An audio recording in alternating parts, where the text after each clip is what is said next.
Ok,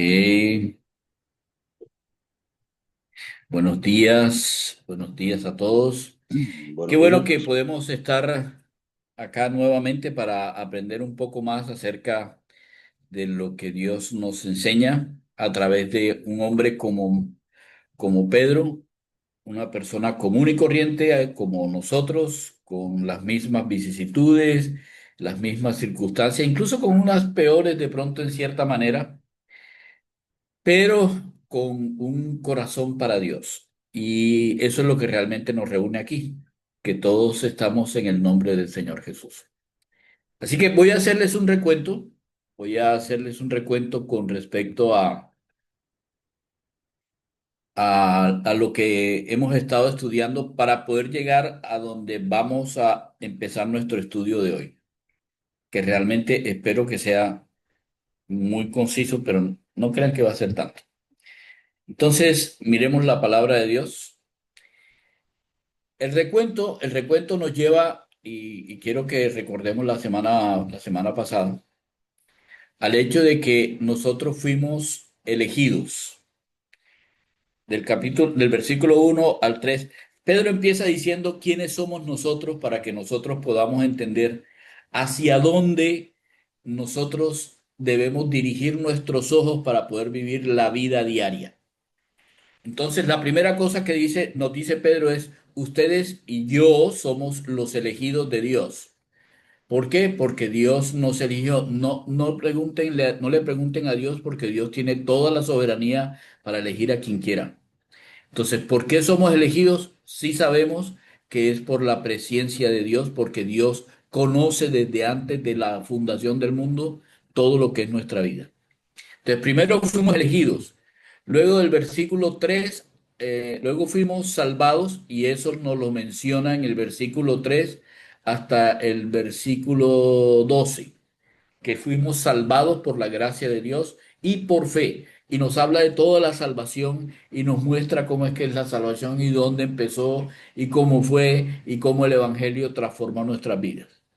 Eso nos lleva a la transformación y entonces nos dice, miren, nosotros vamos a ser transformados de aquella persona que era totalmente vacía a una persona con propósito, una persona con un lugar a donde ir, una persona con esperanza, etcétera. Entonces, fuimos elegidos, nosotros fuimos salvados, fuimos transformados. Y luego en el capítulo 2 dice, y no solamente es eso, la transformación es un proceso de crecimiento espiritual. Entonces van a seguir creciendo, no se van a quedar quietos, van a seguir creciendo. Y van a crecer porque son como piedras vivas, porque la piedra ya está colocada, que es la piedra del Señor Jesús, sobre esa piedra y siguiendo el ejemplo de la piedra que es el Señor Jesús, todos nosotros como piedras vivas vamos a ser edificados. Así que el proceso de transformación es un proceso de crecimiento. Y por último dice, miren, y por si acaso quiero resumirles que ustedes fueron identificados por Dios como hijos, como sacerdotes, como santos y como pueblo. Todo lo que hay de aquí para atrás se resume en el hecho de que ustedes son el pueblo que Dios ha determinado para Él. No hay más rey, no hay más sino Él. Ahora, de acuerdo con todo esto, de acuerdo con que fueron elegidos, de acuerdo con el hecho de que fueron salvados, de que han sido transformados y esa transformación va creciendo y que ustedes, por Dios, no por cualquiera, por Dios, son identificados como hijos, como sacerdotes y como santos, por eso ustedes deben vivir una vida diferente. Y Pedro empezó hablándonos en capítulo 2:11 de cómo debe ser nuestra vida en la sociedad, cómo es que se debe manejar el que es cristiano en la sociedad, cómo debe honrar a las personas, amar aún incluso a los enemigos. Acuérdense de las enseñanzas del Señor. Amen a los hermanos, pero también amen a los enemigos, oren por ellos. A quien hay que temer no es a lo que diga o lo que fulanito, si sube un gobierno, si sube el otro. A quien hay que temer es a Dios, porque todos los pueblos de la tierra pertenecen a Dios. Y por lo tanto nosotros honramos a las instituciones y a las personas que los representan simplemente porque Dios sabe por qué los puso. Esa es nuestra forma de vida social. Luego, Pedro continúa con cómo debe ser la vida familiar y no va hacia los hijos, porque los hijos son la extensión de los padres. Entonces, establece cómo es la manera en que deben vivir los esposos con las esposas y las esposas con los esposos. Y establece cuál es la forma en que un cristiano vive su vida familiar. Entonces, cómo es la vida social, cómo es la vida familiar. Y cuando llegamos a el punto que hoy empezamos, llegamos a cómo debe ser nuestra vida personal. ¿Cómo debe ser nuestra vida personal? Esa parte es supremamente importante, porque de aquí en adelante nosotros vamos a ver cómo Pedro nos establece, miren, yo con el Señor Jesús aprendí esto, esto y esto. Del pueblo de Israel y como están las escrituras. Recuerden que cuando Pedro escribe esto, las escrituras para él son las escrituras de los israelitas, la Torá, los profetas y el Talmud, como les he dicho, las enseñanzas rabínicas y las tradiciones de los israelitas.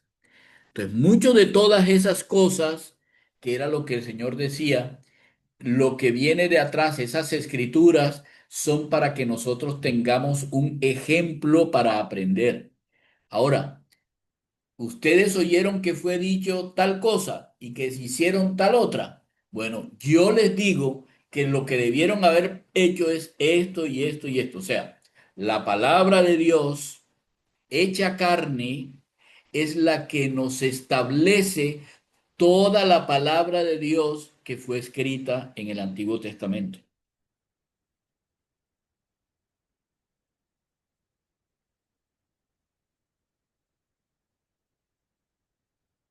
¿Sí, sí les queda claro esa parte? Es muy importante esto que voy a decir. Esto que acabo de decir es muy importante. Nadie más que Dios puede interpretar la escritura de Dios del Antiguo Testamento como lo hizo Jesús, por cuanto Jesús estaba guiado por el Espíritu Santo que escribió, bueno, no escribió, pero que inspiró todo el Antiguo Testamento. Ahora, un montón de rabinos hicieron un montón de escrituras interpretando lo que era la palabra de Dios, la Torá y los profetas. Pero quien verdaderamente tiene la última palabra sobre qué fue y cuál es la interpretación correcta sobre lo que el Antiguo Testamento ha dicho, es el Señor Jesús, por dos razones. Una, porque Él es Dios. Si fuera solamente esa, es suficiente. Pero la segunda es que Él les dijo, y lo dijo en repetidas ocasiones, yo no he venido a derogar lo que hay atrás.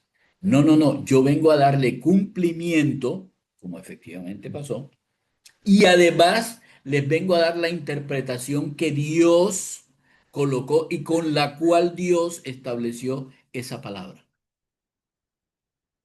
La palabra que el Señor Jesús escribió o que dio a conocer a sus discípulos es verdaderamente la interpretación correcta a la escritura del Antiguo Testamento. ¿Estamos claros con eso? Sí, claro. Ok. Eso es muy importante. Súper De bueno. pronto no es lo que vamos a aprender hoy. De pronto no es lo que vamos a aprender hoy, pero sí lo que va a seguir. Si nosotros no tenemos eso pendiente en nuestra cabeza, es muy probable que vayamos a interpretar mal cosas que Pedro escribe. Ok. Dejando eso de lado, Dios ahora nos quiere decir a través de Pedro cómo es que la vida cristiana debe desarrollarse. Y como todo lo que hace Pedro, porque ustedes revisen la carta y verán que hay muchas veces que Pedro dice, así dice en la Biblia, así dice en la Biblia, o sea, así dice en la Escritura, así dice en la Escritura. Lo que va a decir ahora está basado en lo que la Escritura dice. Ya lo vamos a ver. Entonces, por favor, volvamos de nuevo La vida personal. ¿Cómo un cristiano debe vivir? Debe vivir una vida en la cual su primera parte debe estar en el interior. ¿Recuerdan cuando le dice a la mujer cuál es el verdadero atavío? El interno, el del corazón, el del espíritu afable y apacible. Esta parte de el interno significa por convicción. Nosotros necesitamos cambiar nuestra mentalidad. Y ahora vamos a estudiarlo como lo hemos venido estudiando, ¿de acuerdo? Entonces dice aquí, finalmente, ¿cierto? Lo que dice es la, am, el resumen de todo nos lleva a que cada uno de nosotros, al final, la parte a donde debemos llegar, la parte perfecta, la parte completa a donde debemos llegar, es que todos, no uno solo, todos y como iglesia, cada uno y como iglesia en el total, tengamos un mismo pensamiento, una misma manera de pensar. Todos deberíamos tener una misma manera de pensar. Pero ¿por qué todos debemos tener una misma manera de pensar? Bueno, porque todos los que hemos creído en Cristo tenemos una cabeza y esa cabeza piensa como cabeza, no como nosotros pensamos, no como piensa fulanito, sutanito, perenceguito, no como piensa el pastor o no como piensa el sacerdote, no es como piensa la cabeza. ¿Quién es la cabeza de la iglesia? Jesús, obviamente. No es retórica, exacto, es el Señor Jesús. Así que todos nosotros como iglesia debemos pensar como nuestra cabeza piensa, como el Señor Jesús. Entonces todos tenemos una misma manera de pensar. ¿Cuál es? Primero, simpatía o compasión. Sí. O sea, yo asumo y me pongo en los zapatos de las personas que sufren. Ustedes han escuchado cuando le dicen a uno, usted tiene una neuropatía, usted tiene una miopatía. Ese pato significa dolor. Entonces, cuando a uno, esta palabra pathos es dolor. Entonces, cuando uno le dicen, juntamente sufra el dolor con la otra persona, eso es la palabra en español compasión. No vivo mirando los toros desde la barrera, no, yo me compadezco de la persona, soy simpático con ella, soy empático, digamos, entonces con ella, de manera que yo sufro con esa persona, lloro con esa persona, pero también me río con esa persona. Estoy junto a la persona que está pasando dificultades, así como cuando sale de las dificultades me gozo porque sale de las dificultades. Entonces, esa es la palabra que está aquí. Primera condición de alguien que tiene el mismo pensamiento, el mismo sentir que Jesús, es tener compasión. No quedarse fuera, es estar con. Segunda condición, Filadelfia. Ya la habíamos visto antes. Es amarse como hermanos. Amarse como si todos los que están alrededor fueran hermanos de sangre. Wow, momento, ¿cómo es eso? Sí, hay que amarse y estar juntos con las personas, que las personas puedan sentir que nosotros tenemos con ellos una relación por encima del compañerismo. Esto es superior al compañerismo. Es realmente que la persona nos importa porque la amamos, porque desde nuestro corazón la queremos. Ay, es que esta persona no me gusta mucho en la iglesia. ¿Quién sabe qué cosas tendrá? Un momento. Piensa bien. Jesús ama a esa persona. ¿Qué derecho tienes tú a no amarla si Jesús la amó así como es y la trajo acá?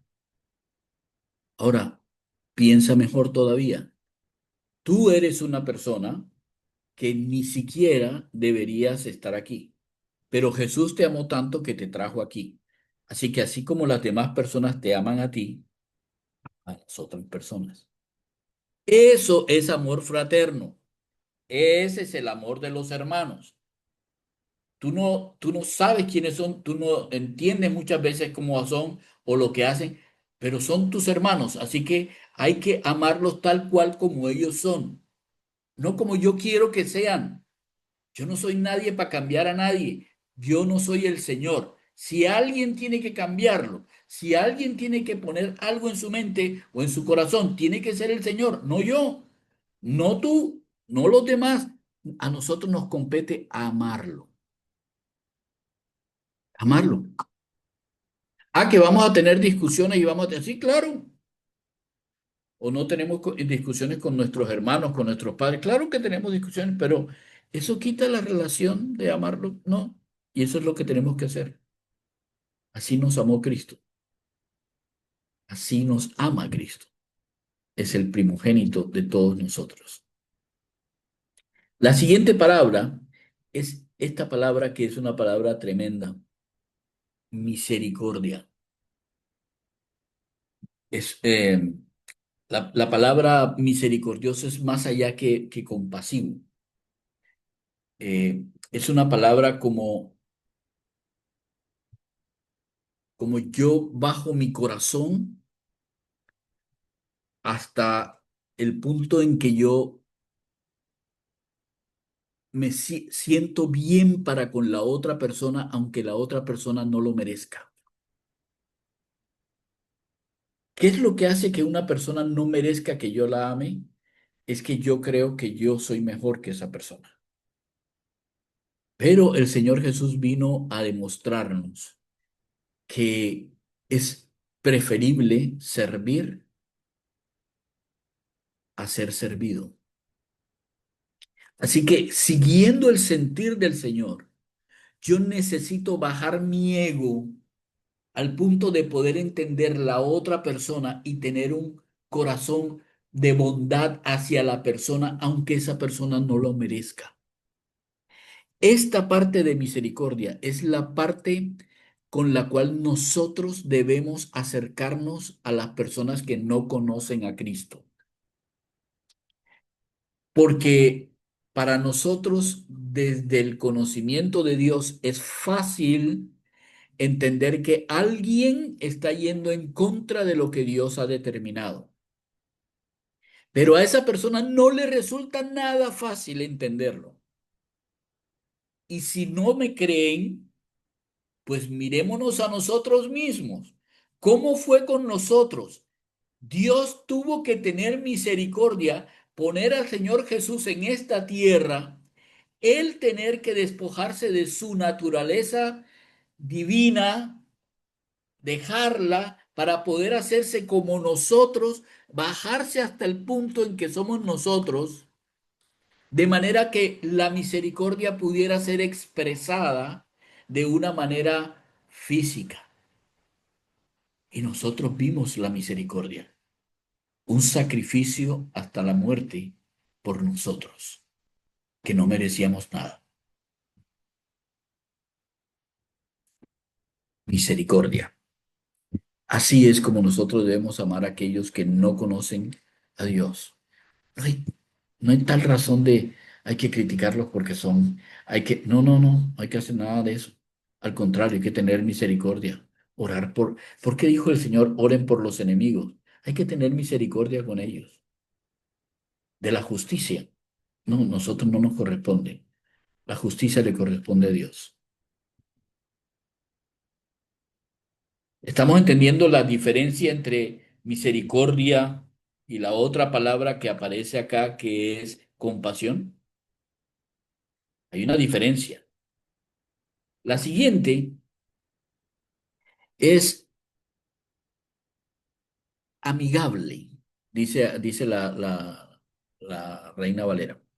Ok, la palabra significa amar con la mente. ¿Sí ven esta terminación, frones? Ok, Esa es la misma terminación que está aquí. El mismo pensamiento, dice aquí, el mismo sentir. Ok, es la palabra filos, amar con la mente, amar con el sentimiento, amar con la convicción. O sea, yo necesito aprender a amar. Nosotros los humanos, por el ego que tenemos, nos es facilísimo odiar. Es casi que intrínseco dentro de nosotros el odiar. Amar, amar no. Amar se necesita voluntad. Y por eso a nosotros nos enseña la palabra de Dios que uno no ama porque uno tengo este sentimiento o esta sensación. No, uno ama porque uno decide amar. Y eso es lo que significa amigable. Que yo decido amar a las demás personas. No importa quién sea, yo puedo llegar a cualquier sitio y mi corazón debe estar dispuesto a amar a todos los que están en ese sitio. De manera que yo puedo saludar con una sonrisa, puedo abrazar con un corazón dispuesto a abrazar amorosamente. Yo puedo saludar de mano y aún de manos yo puedo transmitirle a la otra persona, tú eres una persona de la que yo quiero amar. Quiero amar. Eso es lo que significa ser amigable. Ustedes van a darse cuenta que en cualquier reunión habrán personas que cuando llegan y lo saludan a uno queda impactado y uno responde el saludo con un cariño, una forma en la cual uno sabe que está empático con esa persona o que tiene simpatía con esa persona. Ok, eso es lo que Dios pide de nosotros. Que no lleguemos criticando a donde llegamos, sino que llegamos con el corazón dispuesto a amar. Y si es necesario que si tú llegas a la iglesia y ya estás pensando en el hermano que no te gustó, o ya estás pensando en aquella persona que me hace mala cara, o aquel que no sé qué cosa, en vez de bajarte del carro y salir de una vez, quédate un momentico y ora a Dios y dile, Señor, realmente para mí me es complicado pensar en amar a fulanito, sutanito, prensejito y a su tanijeto. Voy para la oficina, señor, pero es que mi jefe es de esta manera, mi compañero es de esta otra. No, señor, yo quiero amar como tú amas y quiero tomar la decisión de amar. Así que mueve mi corazón a tener esa forma amigable de llegar a las personas. Yo quiero ser un faro, así como cuando tú llegabas, todo el mundo sabía, llegó Jesús de Nazaret y todo el mundo se alegraba. Así, yo quiero ser así. Yo quiero llegar a esa convicción de todos los que están aquí merecen que yo los ame.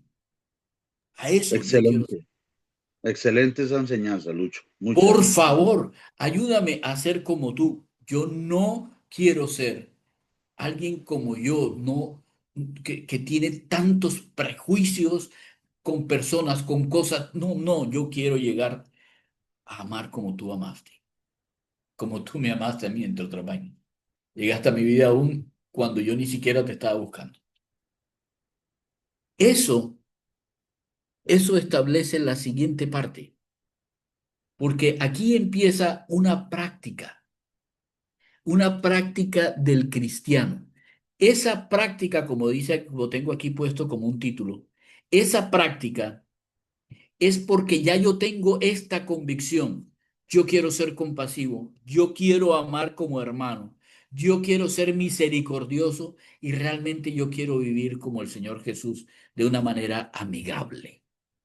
Yo quiero hacerlo. Estoy convencido, tengo mi convicción, mi mente y mi corazón están listos para hacer esto. ¿Cómo es la práctica? En la práctica, ¿cómo se ve esta convicción? Entonces dice Pedro, no dando, no devolviendo al otro el mal con el mal, ni la maldición con la maldición, sino Al contrario, dale la vuelta bendiciendo porque tú sabes que nosotros o que tú fuiste llamado, fuiste sacado, fuiste alentado a salir de donde estabas, fuiste llamado para que tú heredes, que tengas la herencia de la bendición. Eulogian es la misma palabra que está aquí, eulogian. Así que, ¿cuál es la práctica de alguien que tiene la convicción de querer ser como el Señor Jesús, compasivo, amando fraternalmente, misericordioso y amigable? La práctica es bendice. Ok, quiero parar un momentico aquí. Yo sé que siempre me extiendo donde no debo, pero mira, todos nosotros durante todo el bendito día escuchamos a personas diciéndonos, bendiciones. Hola hermano, ¿cómo está? Bendiciones. Buenas hermano. Escucho a un señor ahí ¿cómo se llama? En Sábado Feliz. Bendito sea mi Dios. Y repite esa vaina como 20 veces. Bendito sea mi Dios, bendito sea mi Dios. A ver, perdón.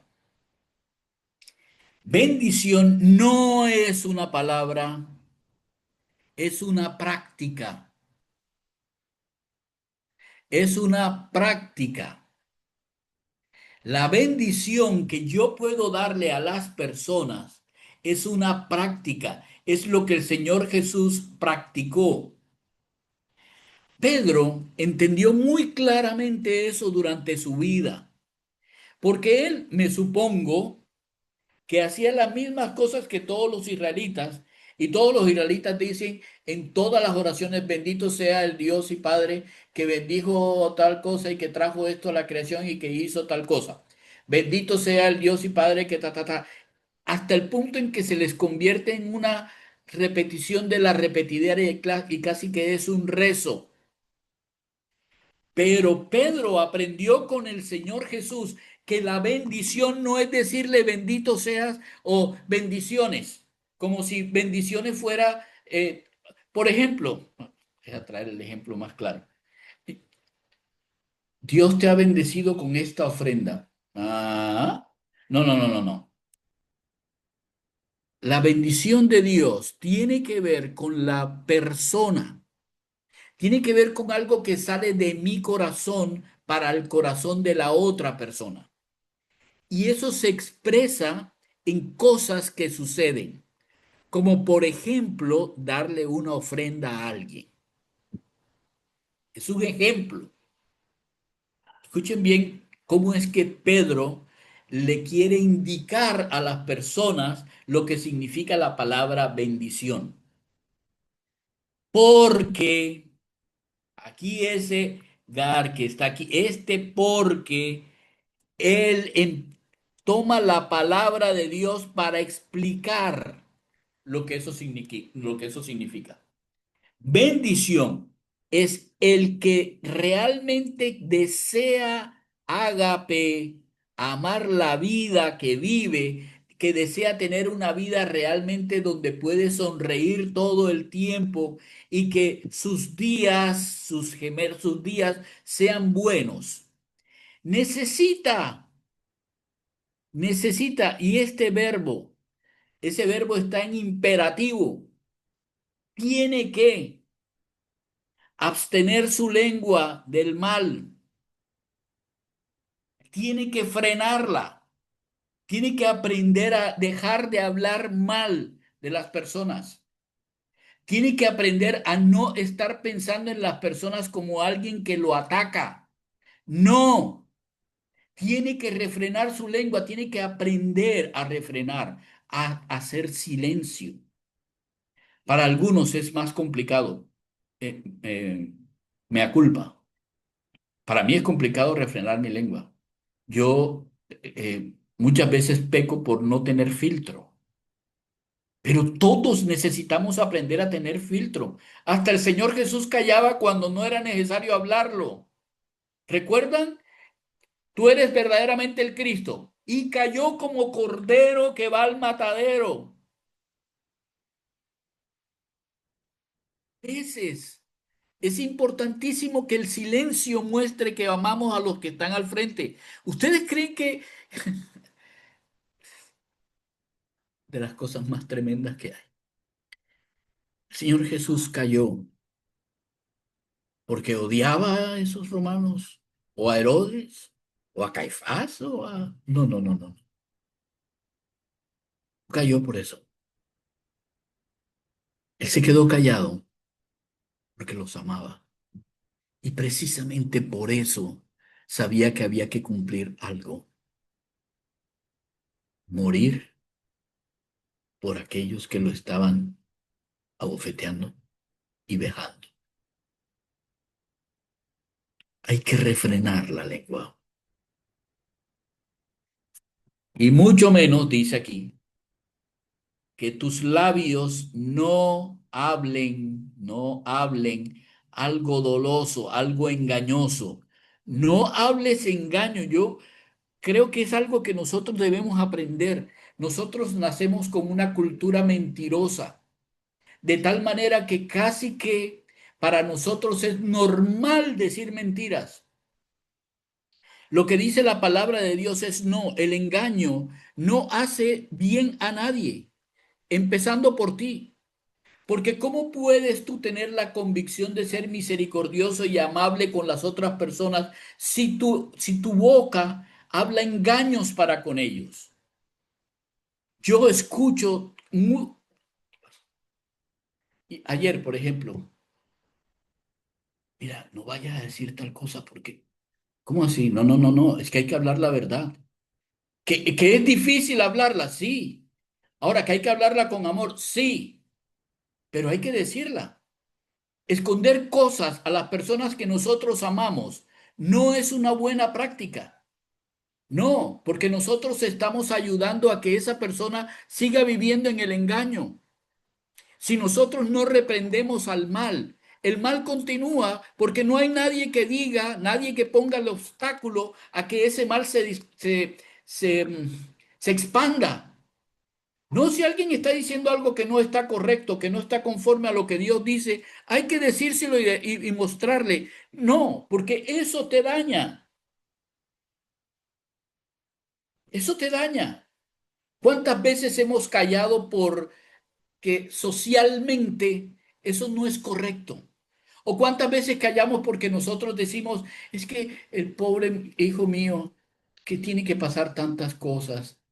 O, no, es que yo no quiero que pase por las mismas que pasé yo.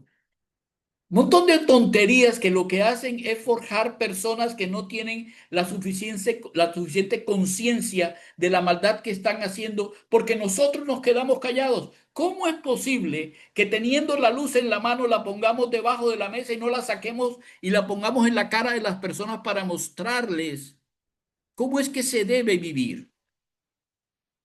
Tenemos esa responsabilidad. No engaños, no tapujos. Eso no sirve. Eso no es de alguien que ama. El que ama es capaz de sacrificar incluso su propio bienestar en la relación con la otra persona, de manera que ese ser al que amas pueda recibir la verdad de Dios. ¿Y cómo es que uno refrenda eso? Ah, es el siguiente verbo, este verbo. Aléjese, huya, salga corriendo, váyase de ahí del mal. Y al contrario, haga el bien. ¿Cómo es que mis palabras tienen ese poderío para poder ser expresadas a las personas con amor? Porque las personas me han visto a mí obrar en el bien y no haciendo el mal. No con esto, con lo que esas personas hacen. No, al contrario. Puedo ser absolutamente diáfano en hacer las cosas que tengo que hacer porque me es mi responsabilidad, no porque alguien me las imponga, es por mi convicción de seguir la misma forma justa verdadera, clara y diáfana que mi Señor me enseñó a hacer por misericordia, por misericordia. Y en todo esto necesitamos buscar con ahínco la paz. Y cuando encontremos la paz de Dios, que va por encima de cualquier pensamiento, entonces debemos seguirlo. ¿Qué significa eso? Y que conste, está trabajando con un salmo. Ahorita vamos a verlo, porque el salmo no tiene presa mala. Así que él dice, ojo, al refrenar tu lengua del mal y tus labios de hablar engaño, al apartarte del mal y hacer el bien, lo que va a pasar en tu corazón, lo que este ser interior, este interno que está aquí, va a tener es paz. La paz que no se entiende, que no puede ser entendida con la mente. Es esa paz que el Señor dijo, yo les doy mi paz. ¿Por qué? Porque su lengua no hablaba mal, sus labios no hablaban engaño, él se apartaba del mal y seguía el bien. Por eso esa paz que el mundo no puede entender, mi paz les dejo y mi paz les voy a dar, esa es la paz de la que está hablando. Nadie que se comporte tal cual como Dios quiere o como el Señor Jesús nos enseñó puede tener falta de paz en su corazón. ¿Por qué? Porque tiene paz con aquel que es su Señor. Está de acuerdo con la vida de su Señor. Así que cuando uno está viviendo de acuerdo con la vida del Señor, lo que hay que hacer es hacer lo que Él le dijo a los discípulos. Sígueme, sígueme. Ahí es que seguirlo. Ahora, pero Luis Carlos, es que, practicar eso, la convicción sobre eso. Realmente es muy complicado. Es difícil. Ujú. Oye, perdón. Porque los ojos del Señor están sobre los justos y sus oídos para sus oraciones.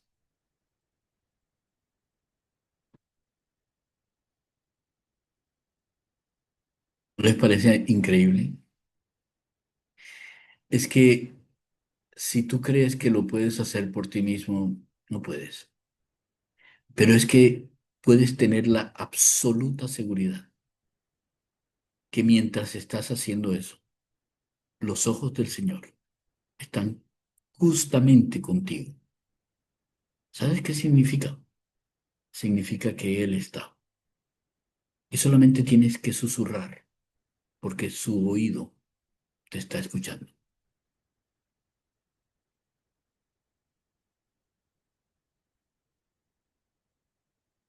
No es una oración de bendito seas, no, es necesito calmar mi corazón. Señor, estoy cansado. Por favor, ayúdame. Necesito descansar. Señor, me tiene cargado fulanito, sotanito, aquel que me hizo esto, aquel que ayúdame a perdonar y tener misericordia.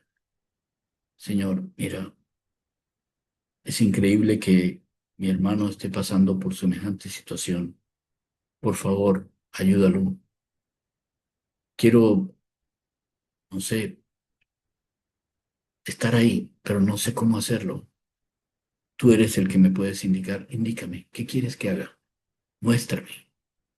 Y el Señor está ahí, porque el Señor dijo que su rostro está contra los que hacen el mal, pero sus ojos están sobre nosotros y sus oídos para nuestras oraciones. Es por eso que nosotros podemos tener esta convicción.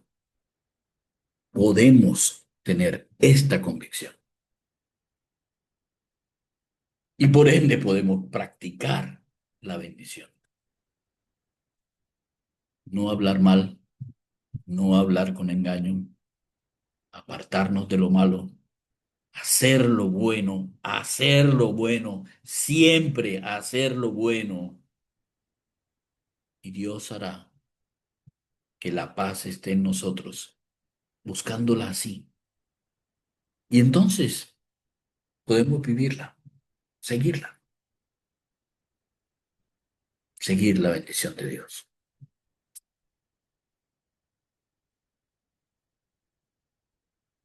Ok,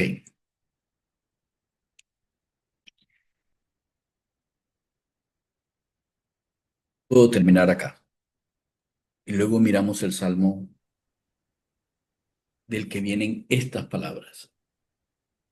Pero recuerden, Pedro está hablando a cómo es ahora nuestro vivir como cristianos, cómo nosotros debemos trabajar en nuestras vidas. Y ya aquí nos está mostrando las formas en las cuales nuestro corazón debe cambiar, nuestra manera de pensar debe cambiar.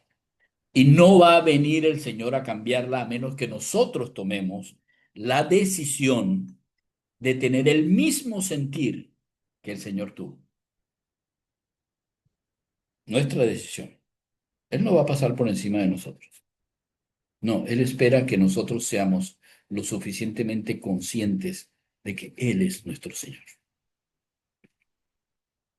Entre otras cosas, porque Él es compasivo, porque nos ama como hermanos, porque ha sido misericordioso desde siempre, pero desde siempre ha sido misericordioso, y porque es mucho más que nuestro amigo. Así que si el Señor todavía piensa así de nosotros, ¿qué tal si nosotros empezamos también a pensar como el Señor acerca de los demás? No se te haga difícil, porque Él está con nosotros y su oído está atento a lo que le pidamos. Es el Señor. Y te damos muchas gracias porque eres un Dios bendito, un Dios increíble, que nos ha amado de una manera que ni siquiera nosotros podemos entender, de una manera tan especial, que sería casi una traición no amar a los demás como Él los ama. Señor, realmente queremos que obres en nosotros, en nuestras vidas, y nos permita ser como tú,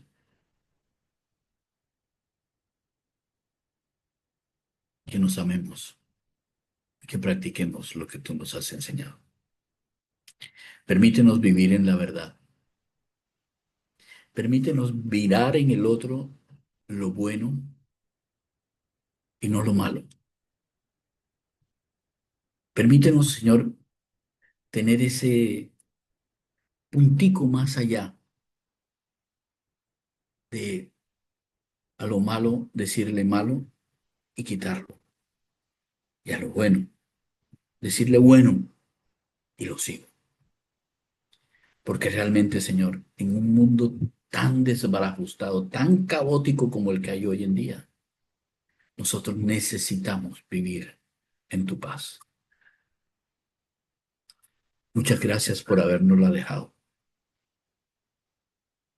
Muchísimas gracias, Señor. Gracias, Padre. Y gracias, Espíritu Santo, por guiarnos, por mostrarnos tu palabra. Y ayúdanos, Señor, a tener esa convicción de vida. A ti, Señor, sea la gloria por los siglos. Amén. Así sea.